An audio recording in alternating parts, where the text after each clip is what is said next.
किसान भाइयों, डॉक्टर रामकुशल सिंह के यूट्यूब चैनल पर आप सभी का भदेवा ग्राम के सभी किसान भाइयों का लालता प्रसाद जी के सानिध्य में अभिनंदन है, वंदन है।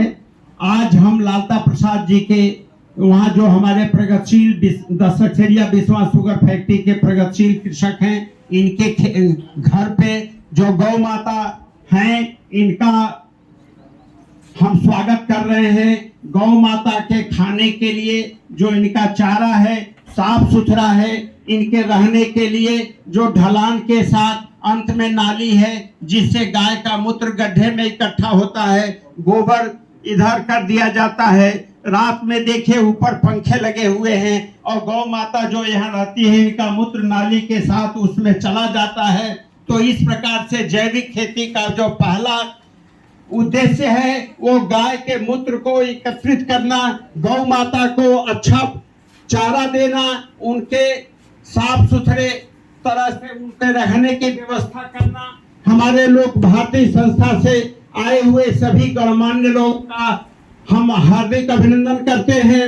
भदेवा ग्राम के सभी प्रगतिशील किसान भाइयों का स्वागत है और आपको जैविक खेती के बारे में हम बताना चाहते हैं। हम आपकी लागत को कम करने के लिए हम जैविक जो इंसेक्टिसाइड पेस्टिसाइड जो डाला जाता है उससे छुटकारा पाने के लिए हम पौधों के एक्सट्रैक्ट से, प्लांट एक्सट्रैक्ट से हम जो है वो पेस्टिसाइड बनवा रहे हैं। और इसके लिए देखिए तुलसी का पत्ता, आप समझ लीजिए कि भारत एक सनातन हिंदू राष्ट्र है और आदिकाल से प्रागैतिहासिक काल से कामधेनु गाय की परिकल्पना की गई है। तुलसी जो कि सबके घरों में होती है, इसमें anti microbial, anti fungal, anti viral activity होती है। कोरोना काल में तुलसी का काढ़ा बहुत ही प्रसिद्ध था। इसको हम इसका अर्क फर्मेंटेशन के द्वारा एल्कोहलिक अर्क तैयार करेंगे।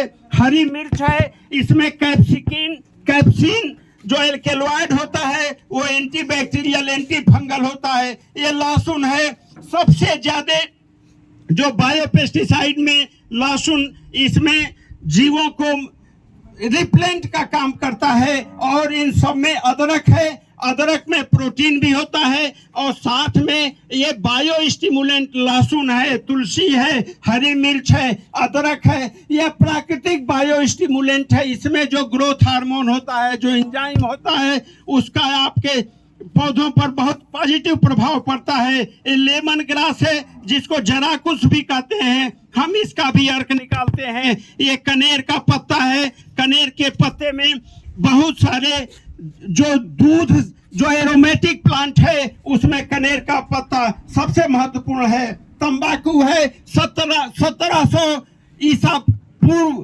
तंबाकू से निकोटीन का जो पहला बायोपेस्टिसाइड बना था वो तंबाकू से बना था। एलोवेरा आप सभी के घरों में उपलब्ध है। आपको बता दूं कि दुनिया का सबसे अच्छा प्रिजर्वेटिव, सबसे ज्यादा जो पोषक तत्वों का मालिक है वो एलोवेरा है। इसमें एल्केलॉइड और दुनिया भर की एमाइनो एसिड्स होती है। ये बहुत ही अच्छा प्रिजर्वर है। ये हल्दी एंटी माइक्रोबियल एक्टिविटी के लिए बहुत ही प्रसिद्ध है। अमरूद के पत्ते में बायो स्टिमुलेंट होता है। अमरूद के पत्ते में कीड़ों को भगाने की क्षमता होती है। और ये मदार है, आप सभी जानते हैं कि मदार का दूध बहुत सारे उसमें आयुर्वेदिक दवाओं के बनाने में काम आता है, कीड़ों को भगाता है। धतूरे का पत्ता है, जहरीला होते हुए भी ये भगवान शिव को अर्पित करते हैं। पौधों में समस्त प्रकार के जीवों को भगा देते हैं, रिप्लेंट का काम करता है। यूकलिप्टस के पत्ते, यूकलिप्टस से जो ऑयल होता है, ये जितने भी बीज हैं उनको उपचारित करने का आदिकाल से यूकलिप्टस के तेल का इस्तेमाल हो रहा है। बेल का पत्ता जो आप मंदिर में चढ़ाते हैं, इस बिल पत्र में anti microbial, anti fungal, anti insect activity होती है। बेशरम, बेहया जो किसी काम का नहीं होता है, इसके अर्क में भी बहुत सारे फायदे हैं। लेंटाना है, लेंटाना बहुतायत से आपको मिलेगा। ये जंगली पौधा है लेकिन इसके अर्क से आपको बहुत ही फायदा होता है। पपीता का पत्ता, अभी जो कोरोना काल में पपीता का जो पत्ता था वो आप लोग बहुत यूज किए थे। नीम का पत्ता, दुनिया में सबसे ज़्यादा इंसेक्टिसाइड अगर बायोपेस्टिसाइड बना है तो नीम के प्रोडक्ट का बना है। आप सोच लीजिए, एक गाय का मूत्र है 200 लीटर का, गाय का मूत्र जो 20 से 25 दिन पुराना है, इस गाय के मूत्र में यह सॉल्वेंट है। गाय के मूत्र में हम फर्मेंटेशन की क्रिया कराएंगे, इसमें गुड़ डालेंगे, गुड़ डालने के साथ ये किण्वन की क्रिया करेगा और अल्कोहल की उपस्थिति में हम फर्मेंटेशन 1 से 1.5 महीना इन सभी को इसमें डाल के अच्छी तरह हिलाएंगे, छायेदार जगह पर रख देंगे, इसको ढक देंगे, टाइटली ढक देंगे ताकि एनारोबिक कंडीशन में फर्मेंटेशन की क्रिया हो और उससे जो हमारा अर्क मिलता है वह अर्क एक दुनिया का सबसे बड़ा रिप्लेंट होता है। 1 महीने के बाद जब इसका 1 लीटर आप टंकी में डालते हैं और उसको अपनी फसल पर स्प्रे करते हैं तो चाहे वो धान की गंधक हो, चाहे वो गन्ने के बोरर हो, चाहे वो कोई भी कीड़ा हो, कोई भी बीमारी हो, यहाँ तक कि चूहा और शेर, मतलब ये कि कोई भी जीव, कोई भी जानवर आपके खेत में जाके नुकसान नहीं कर पाएगा और वो भाग जाएगा, वो रिप्लेंट का काम करेगा। अगर इसको आप डालेंगे तो आपका जो वातावरण है, इकोसिस्टम है, वो हमेशा पूर्ण रूप से प्रदूषण मुक्त होगा।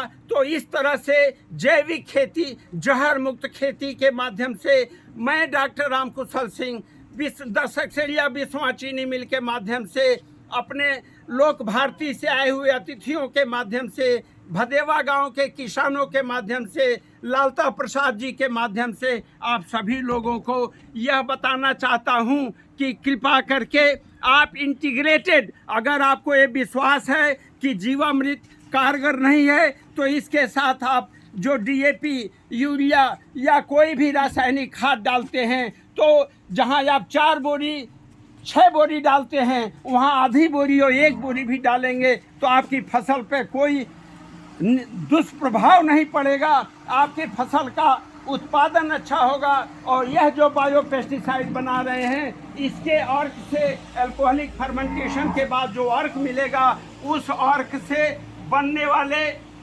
जो हमारा बायोपेस्टिसाइड है, प्लांट एक्सट्रैक्ट बेस्ड बायोपेस्टिसाइड है, वो दुनिया के किसी भी जीव को आपकी फसल को खाने नहीं देगा। उसका टेस्ट वो सूंघ करके ही 10 दिन, मतलब हर 10 दिन पर अगर आप एक छिड़काव करते हैं तो 3 बार छिड़काव कर दीजिए, आपकी फसल से कोई भी जानवर किसी भी प्रकार का नुकसान नहीं करेगा।